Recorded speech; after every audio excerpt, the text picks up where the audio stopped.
So we're off and we're going to get something to eat. We've been filming all day.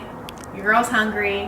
We're going to one of our favorite spots, Raleigh Raw. So shout out to you, Raleigh Raw. We are coming your way. Sharif, get ready. Here we come. Michael's on the track. This is Mott And me. on the way to Raleigh Raw to get something to eat. On the road. On the road, on the move, on the go.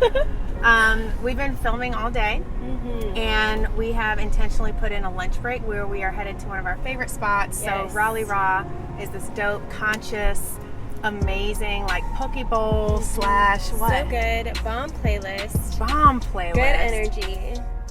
One of my good friends, Sharif, owns this spot, and every time we go, we just have really good conversation and have really good vibes. So that's where we're going for lunch. And then one of the topics that has been coming up recently, inside of all this growth, inside of all this change, I'm at the light, so I can do this. Yeah. Inside of all this growth and all this change, is having uncomfortable, conflicty conversations with people.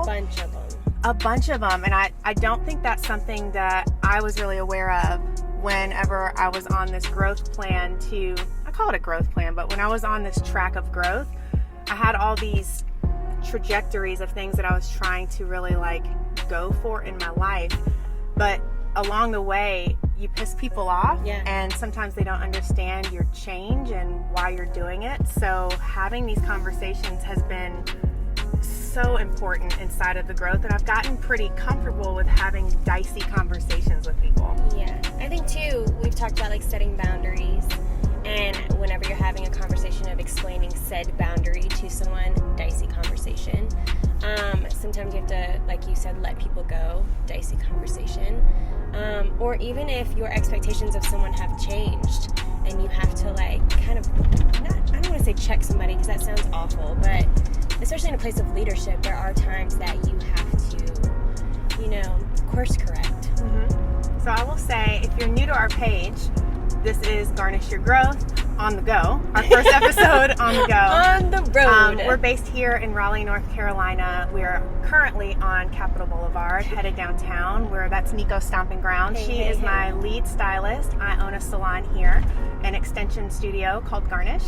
And we have recently, I say recently, but shit, it's been almost a year, transitioned my space from a salon that offered every service, all the things, into an extensions exclusive studio where we are still offering all services just to extension guests. Yeah.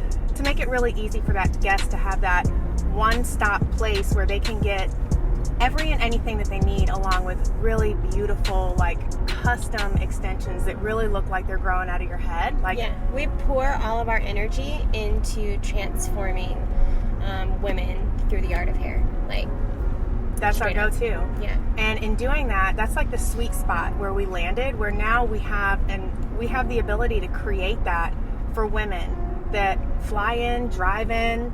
Like, that's all we do at this point. But to get there, we had to have so many uncomfortable conversations with guests, with coworkers, with even some of my own, like, I'm not going to say my family members, but like some of my friends that really cared about me, that were like, girl, are you sure you have a really thriving business already? You're willing to like throw all that away?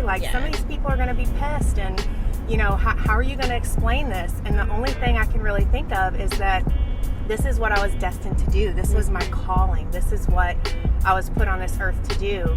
And it's a big job, and I want to take what the universe has handed me and really treat it with the respect that it deserved, and like clear a path for it. Explaining that is an uncomfortable conversation, for sure.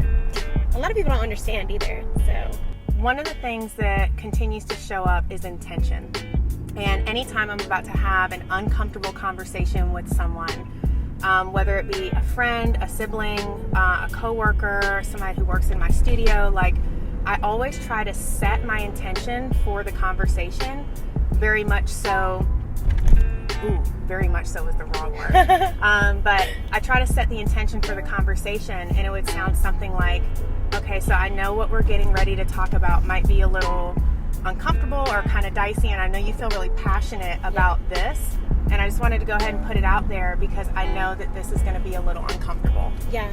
And this relationship is worth it to me to have this conversation, as uncomfortable as it might be, to get to the other side of this so that we can have an understanding for each other's viewpoints. Yeah. So setting the intention in the beginning of the conversation of what the whole point of this conversation is to get. Because don't you feel like that gets lost? Yes. People, especially when things are uncomfortable, people start to get emotional and real emotions make real me itch crazy. sometimes. So by setting the intention, you're already kind of like laying like a nice sheet of like, let's just relax and talk, over the combo before you start. That has worked out pretty well, and I will say, like, right after that, it's usually pretty good. Mm-hmm. And then as you kind of go into the conversation a little bit deeper, if things start to get a little dicey, then I'll also bring up the intention again, and I'll say, remember, this is for us to gain understanding, and I feel like I'm starting to like argue my point, so I'm going to move on from that subject because I don't feel like it's bringing us any like harmony inside of what we're trying to do. Yeah. So just reinstating that intention for me has been probably a little bit more of like a behavioral change inside of a really dicey conversation. Like, I show up differently instead of being so logical and so black and white. I remember when we were having, not me and you, but when I would have like uncomfortable conversations before, like arguments, they were truly arguments. Yeah. Like, I'm arguing my point, the other person's arguing their point, and that's where it turned into something that wasn't productive because I'm not going to agree with your point. Yeah. But I do want to understand why you have those feelings so that I can just have a better understanding of you because I care about you enough to have an argument with. Right. Most likely someone's not going to agree, and that's okay. You are giving them information, they're taking it, you're listening to them, you're trying to understand them, and then it still is what it is, bro. Like, you gotta, that's where hold the space comes. You just say, okay, and then that's it. Like, I will not argue. And I think that's one of the things with uncomfortable conversations that it can lead to, but it takes two people to argue. So if you hold the space, there's no room for an argument. I'm not even hearing what you're saying because I'm thinking about what I'm going to slay you with as soon as you're done speaking, which I definitely don't do as much anymore.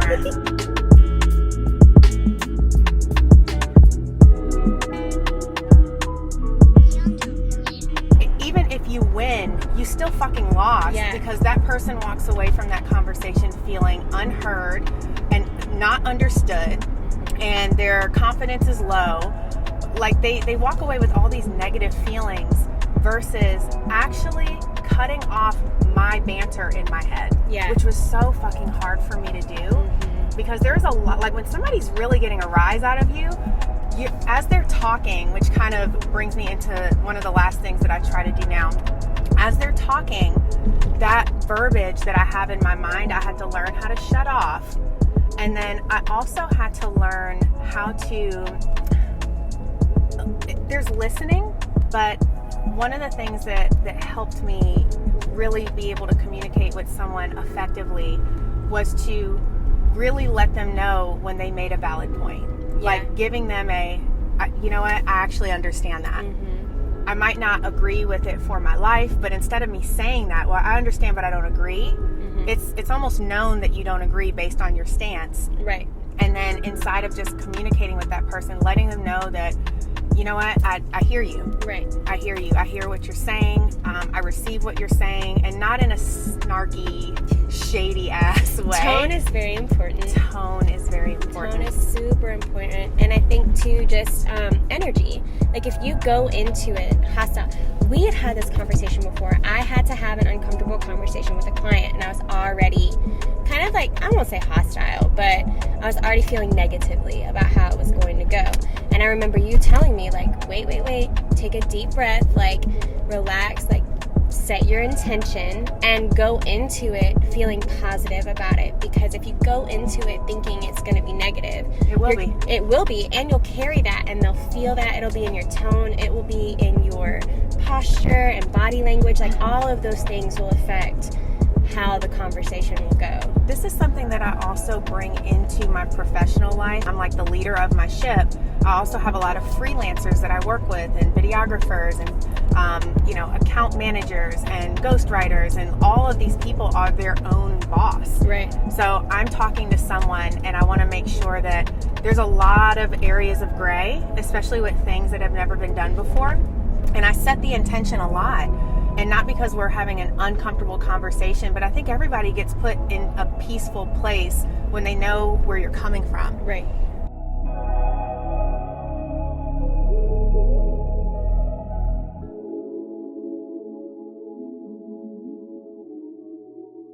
Uncomfortable conversations are going to show up for you, and we just wanted to make sure that we brought some verbiage and just setting some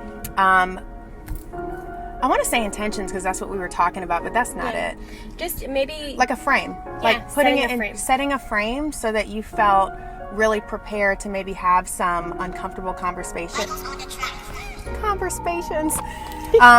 Setting the frame to have some uncomfortable conversations, especially if you are that girl or that guy who usually shies away from them. I know it can be super challenging, and it's new terrain and it's new territory. So I hope that this has been at least somewhat informative, and that you can maybe pocket some of these nuggets that have worked really well for Niko and myself. And as always, do not forget to subscribe so you can keep up with all of our shenanigans and all of our growth topics to help you continue to garnish your growth. So I am Candice, and me, signing off.